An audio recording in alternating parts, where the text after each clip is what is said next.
Lucky अपने पापा के साथ अपना नया घर देखने आया है। घर लगभग बन चुका है, बस लाइटिंग का काम बाकी है। तभी ठेकेदार भी वहाँ पहुँच गया। ये कुछ बल्ब हैं, इसमें से जो पसंद आएगा वो लगवा दूंगा। ये पांचों बल्ब 10 से लेकर 30 वाट तक के हैं, लेकिन सबसे बढ़िया ये वाला है। इसे हम खुद सप्लाई करते हैं, बस थोड़ा महंगा है। और कौन सा सही रहेगा तो बता लकी। ज्यादा वाट मतलब बिजली का बिल ज्यादा, पर रोशनी भी ज्यादा मिलेगी। ऐसा करते हैं, बीच का कोई लगवा लेते हैं। हाँ तो मेरा वाला ही लगवा लो, 20 वाट का है। लकी ने बल्ब देखा तो उस पे कोई पावर रेटिंग नहीं लिखी थी। बाकी सब पे तो पावर रेटिंग है, इस पे क्यों नहीं? अरे प्रिंटिंग कॉस्ट बचाने के लिए रेटिंग नहीं लिखी। मेरी बात का भरोसा रखो, 20 वाट का ही है। लेकिन लक्की को भरोसा नहीं हुआ। क्या किसी तरीके से इस बल्ब की पावर रेटिंग पता कर सकते हैं? तभी उसका ध्यान बाकी बल्ब्स की रेटिंग पे गया, जिनमें से 2 कॉम्बिनेशंस का कॉमन रेशियो बन रहा था। उसको राजवंत सर की फिजिक्स क्लास याद आई। आज हम पढ़ेंगे व्हीटस्टोन ब्रिज। ये एक ऐसी टेक्निक है जिसमें हम नोन रजिस्टर्स की मदद से अननोन रजिस्टर की वैल्यू निकाल सकते हैं। व्हीटस्टोन ब्रिज में 4 रजिस्टर्स पैरेलल में ऐसे लगे होते हैं और इनके बीच ब्रिज में एक और रजिस्टर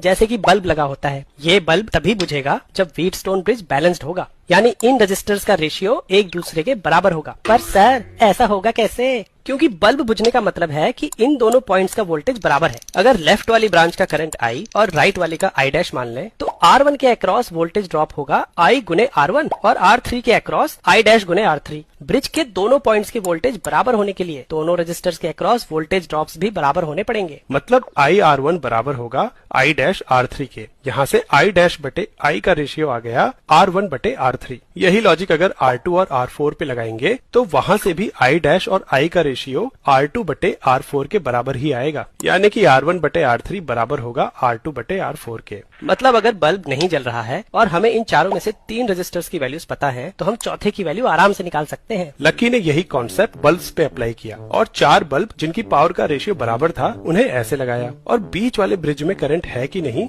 देखने के लिए 5वां बल्ब ऐसे लगा दिया। लेकिन व्हीटस्टोन ब्रिज तो रजिस्टर्स के लिए काम करता है, पावर के लिए काम करेगा या नहीं? करेगा, क्योंकि पावर V²/R होती है। यहाँ से R की वैल्यू V²/P आ जाएगी। बल्ब की पावर हमारे घरों में आने वाली वोल्टेज के हिसाब से ही लिखी होती है, और ध्यान दो तो R P के इनवर्सली प्रोपोर्शनल है। यानी अगर किसी बल्ब की पावर दूसरे बल्ब से 2 गुनी ज्यादा है तो रेजिस्टेंस आधा होगा। यानी एक बैलेंस्ड ब्रिज में जो रेशियो रेजिस्टर्स का है, पावर का ठीक उसके उल्टा होगा। और ध्यान दो तो ये रेशियो अभी भी चारों बल्ब्स के लिए उतना ही है। यानी अगर ये बल्ब 20 वाट का है तो ये एक बैलेंस्ड व्हीटस्टोन ब्रिज बनेगा और मिडिल वायर में करंट फ्लो नहीं करेगा। लकी ने सर्किट का स्विच ऑन किया, पर ये क्या, बीच का बल्ब तो जल गया। मतलब ये 20 वाट का नहीं है। अरे तुम तो बड़े